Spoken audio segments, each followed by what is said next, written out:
에베소서 5장 같이 읽습니다. 그러므로 사랑을 받는 자녀같이 너희는 하나님을 본받는 자가 되고, 자녀같이, 자녀답게 이렇게 하면 더 매끄럽죠. 그러니까 하나님한테 우리는 사랑을 받는 자녀입니다. 그래서 자녀답게 그 아버지를 본받는 자가 되라. 그래서 우리가 가정생활을 하면서도 사실 부모님을 본받는 교훈을 따르는, 이제 사람은 완벽하지가 못하니까, 그러나 행실은 조금 불완전하더라도 자녀를 향한 부모의 마음은 거의 완전에 가까운 훈육이라고 볼 수 있죠. 누가 부모가 돼가지고 자녀한테 도둑질 해라 이리 시키겠습니까? 그래서 그렇지만 하나님은 완전하신 자이기 때문에 하나님에 대해서는 우리가 성경을 통해서 하나님의 품성을 본받고, 또 하나님께서 성경을 통해서 인도하신 구약 성경의 이스라엘 백성들, 그런 잘못된 것은 버리라, 또 잘된 것은 본받으라, 이런 것처럼 구약 성경에서 이스라엘 백성 인도하는 손길을 보면요, 하나님을 볼 수 있는 겁니다. 그래서 우리는 하나님을 본받는 자가 되어야 된다. 신약 성경에는 대체로 한 5-6군데 이런 본받으라 이런 말이 많이 있습니다. 특별히 이것은 사도 바울이 아주 즐겨 쓰는 단어입니다. 그래서 어떤 때는 그렇게 힘들어? 그럼 나를 본받아. 그러면서 내가 그리스도를 본받은 것 같이 너희는 나를 좀 본받으라. 그게 쉽죠, 사실. 그래서 이 성경 지식이 약한 성도들은 목사님을 비롯한 지도자들의 행실을 보고 많이 배웁니다. 그러니까 잘못된 걸 보면 잘못 배우겠죠. 또 교회 밖에 있는 사람들은요, 그 교회 안에 있는 사람들의 그런 성숙도가 잘 모르죠. 그렇기 때문에 교회에 다니는 사람들을 통해서 하나님을 보려고 합니다. 또 그렇게 보아지는 거예요. 그런데 이제 성숙하지 못한 성도가 많다 보니까 하나님의 이름에 먹칠을 하는 경우가 참 많은데 안타깝죠. 자, 그래서 우리는 하나님을 본받는 자, 그 모범을 따라가는 자가 되어야 된다. 그리스도께서 너희를 사랑하신 것 같이 너희도 사랑 가운데 행하라. 그는 우리를 위하여 자신을 버리사 향기로운 제물과 희생 제물로 하나님께 드리셨느니라. 그래서 이제 주님께서는 우리를 사랑하셔가지고 이제 스스로 신약 시대의 어린 양이 돼서 희생 제물로 돌아가셨죠. 그런데 여기에 보면 두 개로 나눠놨습니다. 향기로운 제물, 그 다음에 희생 제물, 이렇게 나눠놨는데요. 제물은 이제 앞에는 일반적인, 이 제물은 여러 가지가 될 수 있습니다. 꼭 어떤 동물이나 식물이나 이런 거 가리지 않고. 근데 희생 제물이라는 것은 반드시 가축인 생축이 돼야 되는 거죠. 그래서 예수님께서는 우리가 레위기를 공부할 때 5대 제사를 공부를 했는데요. 5대 제사를 보면은 거기에 이제 꼭 이 속죄제만 있는 게 아니고 속건제라든지 여러 가지 이제 화목제도 있고 우리가 5대 제사를 공부를 했습니다. 번제도 있고. 그런데 거기에 보면은 모든 제사에는 제물이 반드시 따라갑니다. 그래서 3대 요소가 제물, 제사장, 제단, 이렇게 우리가 공부한 적 있죠. 그런데 그 중에서도 이제 희생제물은 생축을 드리는 건데요. 가장 큰 희생제물, 원죄를 해결한 것은 이집트 땅에서 어린 양을 죽였던 것이고, 그것도 예수님이십니다. 그 다음에 이제 이스라엘 백성이 선민이 됐을 때 5대 제사의 모든 제물도 다 예수님이십니다. 그래서 레위기에 제사 의식법은 십자가에서 다 이루어진 겁니다. 그래서 예수님께서 내가 다 이루었다 하고 말씀하신 게 그런 거기 때문에 예수님은 모든 제사의 제물이 되었다. 왜? 우리를 사랑하기 때문에 그랬다는 거예요. 그래서 이제 이것 때문에 하나님이 구약을 이끌어오면서 또 안 되니까 당신이 직접 그냥 십자가에서 돌아가신 겁니다. 우리 부모님도 영 자식의 말을 안 들으면 그렇게 얘기합니다. 나 죽는 꼴 보고 싶냐. 그러니까 자식들은 철없으면 죽을라면 죽어보시오. 이렇게 얘기할 거 아닙니까? 그러니까 성경에 대입을 하면 할 수 없이 하나님께서 스스로 언도하시고 사형을 스스로 오셔서 그 십자가에 달리신 겁니다. 자, 그러면 어떤 것들이 이제 예수님이 해결한 모든 죄목이 여기 나옵니다. 음행. 온갖 더러운 것과 탐욕은 너희 중에서 그 이름조차도 부르지 마라. 이는 성도에게 마땅한 바니라. 누추함과 어리석은 말이나 희롱의 말이 마땅치 아니하느니 오히려 감사하는 말을 하라. 예. 그러니까 누추한 말 이런 것도 다 버리라는 거예요. 근데 우리는 이런 그냥 예사로 얘기지 않습니까? 예. 그래서 말 조심해라. 4절은 한마디로 그래서 감사하는 말만 해라. 너희도 정녕 이것을 알거니와 음행하는 자나 더러운 자나 탐욕하는 자 곧 우상 숭배하는 자는 다 그리스도와 하나님의 나라의 기업을 얻지 못하리니 누구든지 헛된 말로 너희를 속이지 못하게 하라. 이로 말미암아 하나님의 진노가 불순종의 아들들에게 임하였나니 그러므로 그들과 함께 하는 자가 되지 말라. 자, 여기 5절에 대단히 중요한 말이 나옵니다. 신약시대의 우상숭배가 뭐냐? 여기 나와요. 그러니까 구약에 그렇게 하나님께서 싫어하던 바알, 아세라, 몰렉 이런 우상숭배, 원체 옆에 나라들이 강대하니까 그 나라 신이 우리 여호와보다 센가 보다 하고 그냥 우상을 갖다가 섬기고 그러니까 하나님이 그것 때문에 제일 마음 아파하셨는데요.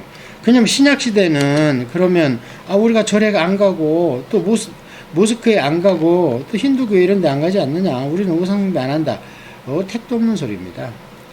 구약은 눈으로 보이는 계시, 신약은 교리로 말씀하시는 계시, 그렇습니다. 그래서 구약은 눈으로 보는 백성들을 우상숭배하는 것을 질타하신 것처럼 신약시대는 눈으로 보이지 않는 구분이 안 되는 교회라는 집단에 속해 있는 하나님의 성도들이 우상숭배를 절에 안 가고 그런 게 아니고 뭐냐, 하나님 이외에 다른 것을 탐하는 거예요. 탐하는 거. 그래서 지금 탐욕이 곧 우상숭배라 이렇게 얘기하지 않습니까? 그래서 신약시대의 우상은 무엇인가? 음행, 더러운 거, 탐하는 거, 이런 죄, 하나님 싫어하는 거, 이런 것들을 다 우상에다 범죄에 넣는 겁니다. 이런 것들이 이제 구약과 신약을 대비해서 우리가 다 꿰뚫어 볼 줄 알아야 신약시대의 교리에 대해서 좀 안다, 이렇게 얘기를 할 수가 있습니다. 자, 너희가 전에는 어둠이던 이제는 주 안에서 빛이라. 빛의 자녀들처럼 행하라. 빛의 열매는 모든 착함과 의로움과 진실함에 있느니라. 주를 기쁘시게 할 것이 무엇인가 시험하여 보라. 그 시험하여 보라 줄치고 테스트입니다. 이건 템테이션이 아니고 하나님께서 우리를 시험한다. 그때 이제 한글로는 번역이 안 되는데요. 시험합니다. 우리 믿음을 달아보십니다. 그래서 하나님께서 시험하시지 않고 시험을 당하지도 않는다. 그때 시험은 템테이션이라고 완전히 지옥으로 보내고 사단에다 집어 던져주는 그런 것은 안 하시죠, 당연히. 그러나 하나님께서는 우리를 달아보신다. 일찍이 사무엘의 어머니 한나가 그러지 않습니까? 하나님은 우리를 달아보시는 자라. 그래서 이 시험을 합니다. 그래서 우리도 주님을 시험하여 보라. 너희는 열매 없는 어둠의 일에 참여하지 말고 도리어 책망하라. 그들이 은밀히 행하는 것들은 말하기도 부끄러운 것이니라. 그러므로 책망을 받는 모든 것은 빛으로 말미암아 드러나나니 드러나는 것마다 빛이니라. 그러므로 이르시기를 잠자는 자여 깨어서 죽은 일 가운데에서 일어나라. 그리스도께서 너에게 비추이시라 하셨느니라. 이 빛은 이제 잘못 해석한 것이 계몽주의죠. 계몽이 뭡니까? 빛을 비추었다는 거예요. 그러니까 천주교를 비롯한 그 중세 암흑시대에 1000년 동안 정말 말도 안 되는 주장을 하고 모든 결론 판단이 그 천주교에서 나오니까, 그런데 나중에 보니까 그게 사실이 아닌 거예요. 그 큰 얘가 지동설, 천동설 이런 얘기 아닙니까? 그래서 이제 나오기 시작하는 것이 계몽주의 아닙니까? 깨어나라. 인간이 뭐가 부족해서 우리가 과학과 여러 가지 이 문학 이걸 이제 인문학이라고 합니다. 그래서 신학 말고 인문학으로, 사람의 학문으로 우리가 한번 이 세상을 규명할 수도 있는 거 아니냐 해서 일찍이 BC 3세기 4세기에 소크라테스, 플라톤 이런 사람들이 얘기했던 것이 다시 살아납니다. 그것이 눌려 있다가. 그래서 다시 살아나는 거기 때문에 르네상스다 이렇게 얘기하지 않습니까? 그 시대를 부활했다 이거예요. 다시 그 인문학이. 자, 그 왜 그랬는가? 참여하지 아니할 곳에 교회가 참여를 했기 때문에 그렇습니다. 구약 선민의 역사가 실패로 끝난 뒤에는 하나님께서는요, 인간의 어느 집단, 국가를 당신의 선민의 단체로 규명하시지 않습니다. 교회라는 또 다른 새로운 계시에 의한 또 다른 것을 허락하시는데, 이때 얘기하는 교회는요, 눈에 보이지 않는 교회입니다. 에클레시아. 물론 이 눈에 보이지 않는 교회는 눈에 보이는 교회 안에 들어가 있을 수도 있습니다. 그러나 눈에 보이는 교회가 없더라도 이 눈에 보이지 않는 하나님의 참된 교회는 있을 수 있습니다. 이게 지하교회입니다. 지하교회가 보입니까? 어디 국가에서 인정을 해줍니까? 나오면은 탄압하기 바쁘죠? 안 보입니다. 사람의 눈에는. 그러나 진정 하나님이 원하는 교인들은 그렇게 험난한 시련 가운데에서도 하나님만이 좋아서 보이는 에클레시아. 그게 진짜 교회죠. 그래서 신약시대는 그런 눈에 보이지 않는 교회를 통해서 하나님이 이끌어 가고 계신데, 그것을 착각을 했기 때문에 이제 켈빈 같은 사람도 제네바 또 뭐 이런 데를 한번 우리가 이게 선민 사상을 가지고 또 신정 제도를 한번 비춰보자. 그래서 의회도 막 장로들로 꾸미고 이러다가 다 실패한 거 아닙니까? 왜요? 신약 시대는 그렇게 눈으로 보이는 계시 시대가 아닙니다. 이제 성령님이 각자의 마음에 계셔서 눈에 안 보이는 계시 인도함으로 우리를 이끌어 가고 계십니다. 우리 모두가 이 안에 들어가야 되는 거예요. 그런즉 너희가 어떻게 행할지를 자세히 주의하여 지혜 없는 자같이 하지 말고 오직 지혜 있는 자같이 하여 세월을 아끼라. 때가 악하니라. 세상에 2000년 전에도 때가 악하다는 거예요. 그 오늘날은 얼마나 더 악합니까? 이때는 2000년 전에는 때가 악하다는 얘기가 이제 그 핍박 때문에 그렇다고 칩니다만은 오늘날은 너무나 풀어놔가지고요. 그냥 때가 악합니다, 진짜. 정말 오늘날은 믿음을 지키기가 이때보다 더 힘들어요. 그러므로 어리석은 자가 되지 말고 오직 주의 뜻이 무엇인지를 이해하라. 술 취하지 말라. 이는 방탕한 것이니 오직 성령으로 충만함을 받으라. 자, 이게 두 가지가 대비되어 있습니다. 술과 성령. 근데 이게 왜 대비를 해놨냐면요, 육과 영을 대비해서 설명하려는 게 이 길밖에 없는 거예요. 그래서 성령 받는 장면에서도요, 깜깜하면 새술에 취했다. 아침부터 왜 이렇게 다른 나라 말을 하고 못 알아듣는 말을 하냐, 그러면서 성령 강림하는 현장에 있던 이방인들이 그랬죠. 그러니까 사도 베드로가 일어나서 술 취한 게 아니다. 아침인데 무슨 술이 취했냐. 그때가 한 아침 9시 정도 됐기 때문에 이제 그런 말을 한 겁니다. 사도 베드로가. 그래서 육신의 술이 취한 것처럼 성령에 취하면요, 영혼이 술이 취한 것처럼 그렇습니다. 그러니까 육신이 술에 취해서 무슨 허랑방탕하다는 그런 뜻이 아니라, 술이 취하면 자아를 거의 잃어버리죠. 성령에 취하면요, 자기 자아를 잊은 듯이, 쉽게 얘기하면 미쳐 사는 거죠. 내 자아가 살아서 사는 게 아니라 미쳐 사는 것, 비슷한 것이 성령에 취한 것. 그러면 어떤 현상이 나오는가? 시와 찬송과 신령한 노래들로 서로 화답하며 너희의 마음으로 주께 노래하며 찬송하며 범사의 우리 주 예수 그리스도의 이름으로 항상 아버지 하나님께 감사하며 그리스도를 경외함으로 피차 복종하라. 자, 이게 아주 중요한 신비한 게 숨겨져 있는데요. 성령 충만한 것을 자기의 신념과 착각하는 사람들이 있어요. 나는 정말 신실하다. 나는 하나님 없이 못 산다. 그렇게 아주 성령이 충만한 것을 표현을 하는데요. 그것이 신념인지 신앙의 성숙인지를 알아보려면요, 뭘 보면 되냐? 시와 찬송과 신령한 노래가 있는가? 그 안에. 그 다음에 마음으로 주께 노래하며 찬송하는가? 그 안에. 이런 것이 없다면 오히려 자기 성품에 따른 신앙을 신앙이 그 자기 성품과 결속되어서 신념의 바탕을 둔 신앙이다. 이렇게 볼 수가 있습니다. 그래서 우리가 이런 것들을 이제 5장은 이제 개인적으로 적용할 수 있는 실천장이다. 제가 이렇게 말씀을 드렸는데요. 이제 다음부터는요. 이제 그러면 가정은 어떤가? 그래서 가정의 중심에는 이제 부부가 있고 자녀가 있겠죠. 아내들이여 자기 남편에게 복종하기를 주께 하듯 하라. 이는 남편이 아내의 머리듬이 그리스도께서 교회의 머리듬과 같음이니 그가 바로 몸의 구주시니라. 그러므로 교회가 그리스도께 하듯 아내들도 범사에 자기 남편에게 복종할지니라. 자, 여기까지는 이제 아내들한테 얘기를 한 건데요. 이게 오늘날 이제 많이 이게 결혼을 안 하려고 그러고 결혼을 해도 자녀를 안 가지려고 그러고 이게 참 이 말세 현상의 한 가지죠. 첫째는 번창하라, 번성하라, 충만하라. 이런데 이제 말씀에 어긋나서 그런 것이고 또 하나는 이제 성경적인 의미에서는 사실 돈벌이는 남자가 해야 됩니다. 땀을 흘려야 되는 것은 남자예요. 여자는 애 낳는 고통이 있다고 그랬어요. 그런데 지금 그렇다면 창세기 하나님의 원리에 완전 어긋나게 가고 있습니다.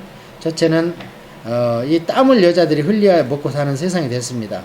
왜 이렇게 됐는지 모르겠어요. 이제 혼자 벌어서는 어떻게 가정이 유지가 안 됩니다.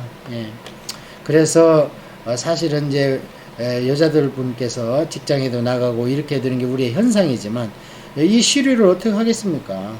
그러나 성경적 의미로 말씀을 드린다면 땀은 남자가 흘려서 돈을 벌어와야 되는 것이고 그러다 보면 가정을 소홀히 하게 되기 때문에 돕는 배필로서 아내는 가정을 잘 꾸려나가고 이게 참 저희도 어렸을 때만 해도 이렇게 해도 충분히 생활이 됐는데 요즘에는 안 됩니다. 그래 시류가 흐른다고 그래서 성경이 변하냐 그건 아니라는 것을 제가 말씀드리는 거예요. 이거 그러면 뭐냐? 그러니까 말세로 가고 있다는 겁니다. 점점 바빠가지고요. 하나님을 찾을 시간도 없고 애들은 애들대로 바쁘고 남자야 그렇다고 치더라도 부인은 부인대로 또 바쁘고 막 이렇게 되니까 하나님을 찾을 시간들이 없습니다. 그래 쉬어야죠. 일주일에 한 번은 또. 자 그래서 먼저 이제 교회가 그리스도께 무조건 복종해야 되는 거죠. 그렇게 하듯 아내도 남편한테 복종을 해야 됩니다.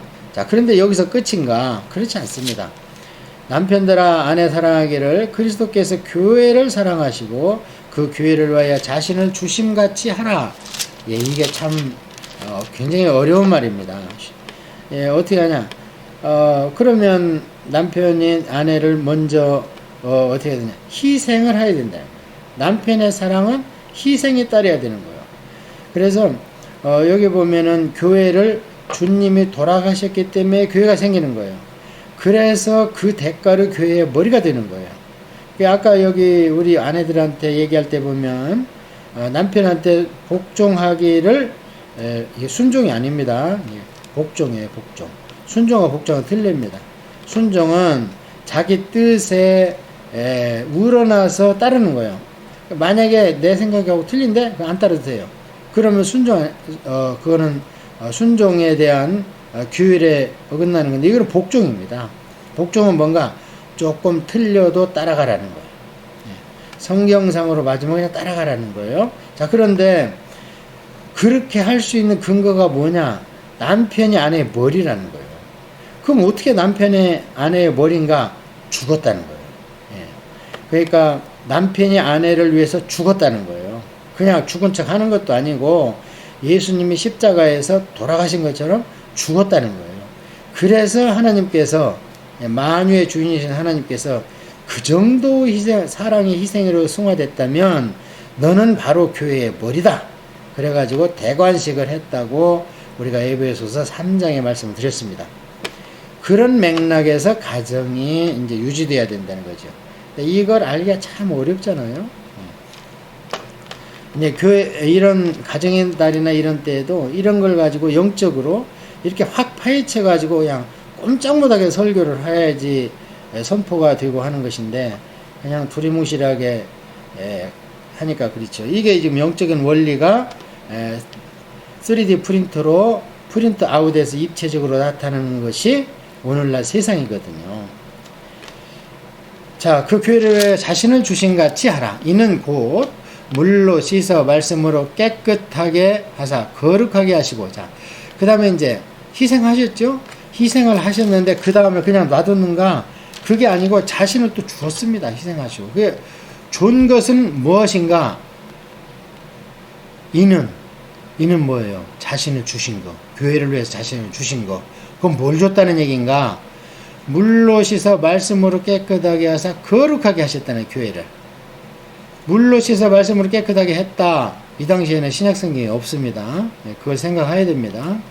그래서 물로 씻어 말씀으로 깨끗하게 했다는 것은 주님의 말씀, 그 당시에 기억하고 또 설교문으로 되고 있고 또 바울의 서신이 회람되고 있던 교회에 주신 그 설교의 본문이신 그 당시의 서신서들, 그러니까 오늘날로 얘기하면 신약 성경, 이 성경을 주셨다는 거예요. 교회에.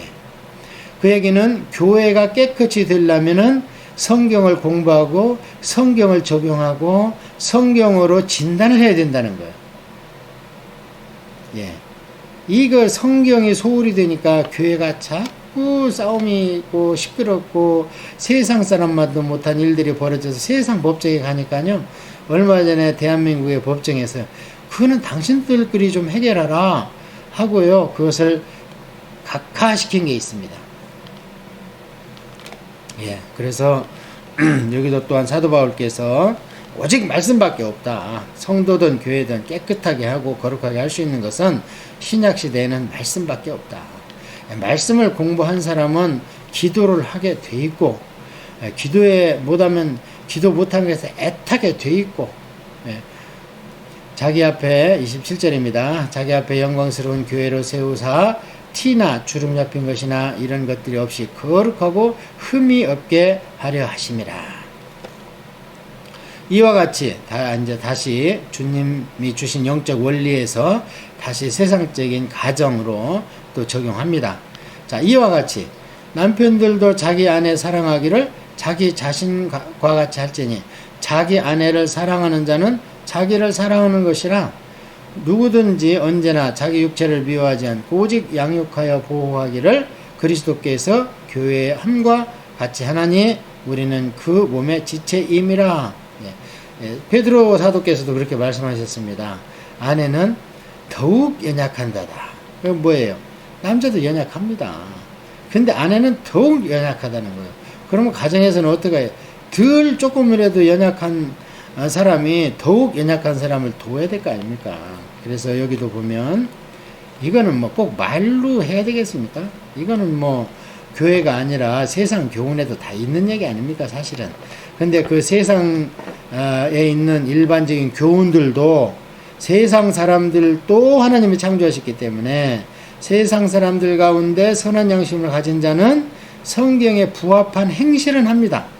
구원에 대한 교리적은 몰라서 구원은 혹시 못 받을 수 있으나 세상의 선한 사람도 일반 은총에 의해서 하나님의 창조 원리를 터득할 수는 있습니다. 그래서 뭐 아내가 남편한테 잘해야 되고 아내가 아프면 남편이 결국 남편도 손해다. 아픈 아내는 더 손해지만 이런 얘기는 뭐 나이 5, 60대면 다 깨닫는 거 아닙니까? 사실. 예. 그래서 성경은 항상 세상 교훈을 포함하고 그 위에 있어야 됩니다. 다른 것도 마찬가지입니다.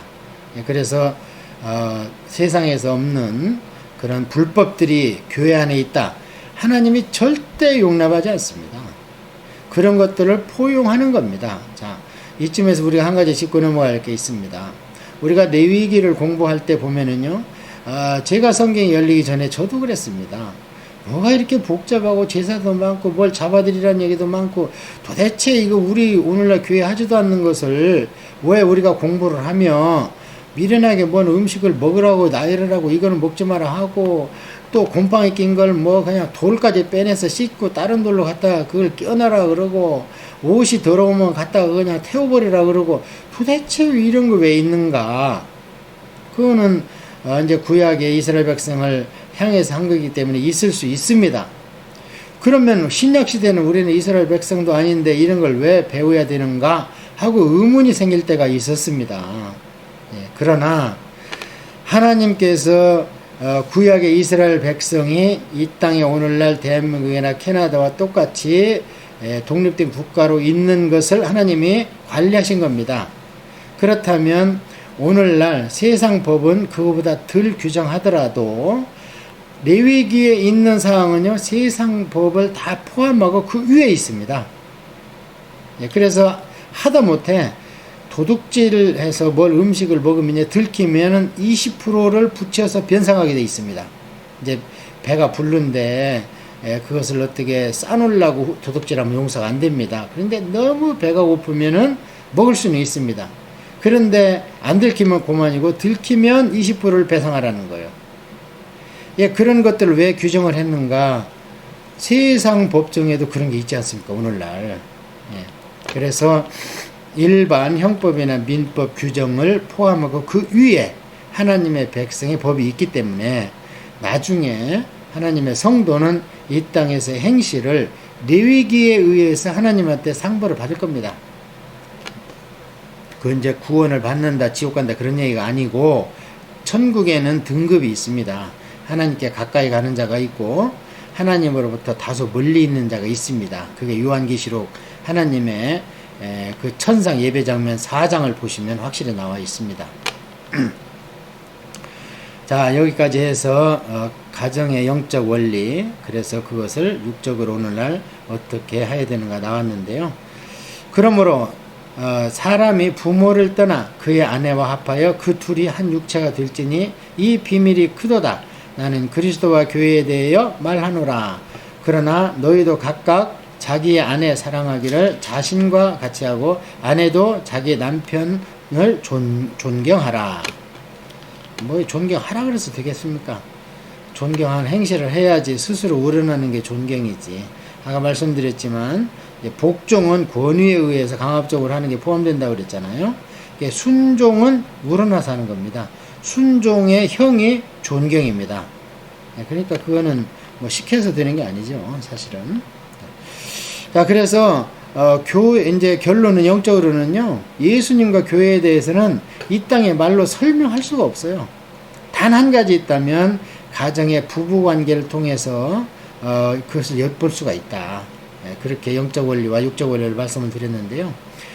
우리가 그런 말 흔히 하지요. 피는 물보다 진하다. 우리가 살아오면 그게 참 우리 선조들이 하는 얘기가 맞을 수 있습니다. 그런데 그 피가 안 섞여도 더 가까울 수 있는 게요, 뭡니까? 그게 부부간입니다. 부부간에 피가 섞였습니까? 안 섞였습니다. 그래서 제가 그 아가서와 그 다음에 성경에 그 아가서는 이제 그 사랑이 나와 있고 66권을 딱 보면은요, 성경에는 이제 6가지 사랑이, 4가지 사랑이 나오지 않습니까? 맨 처음에는 육적인 사랑, 그 다음에 친구 간의 사랑, 그 다음에 부모 자식 간의 사랑, 그 다음에 신적인 사랑, 이 4가지가 나와 있는데요. 신적인 사랑은 우리가 할 수 없습니다만 그 3가지 단계가요, 부부 간에는 다 나타납니다. 청춘 남녀는 처음에 그 눈꺼풀이 껴가지고 그냥 육적으로 사랑합니다. 그러다 보면은 이렇게 나이가 들다 보면은 이제 친구같이 우정, 나이가 들고 이러면 정말 모든 걸 다 알지 않습니까? 40-50년을 같이 살다 보면 무슨 말 할 것까지 다 알아버리고, 그래서 친구의 관계로 그게 승화됩니다. 그러다가 이제 어디까지 가냐? 부모가 자식한테 아낌없이 주는 그런 사랑까지 가게 되지요. 그래서 어떤 분들은 이제 배우자를 잃게 되면 낭망하다가 바로 같이 뒤따르는 가는 경우도 있는데요. 그런 케이스는 이 땅에서 우리가 맛볼 수 있는 것은 부부밖에 없습니다. 그런데 그 관계가 바로 교회에 속한 우리들을 향한 예수님의 사랑이라는 거죠. 다음에는 이제 6장은 자녀의 사랑이 나옵니다.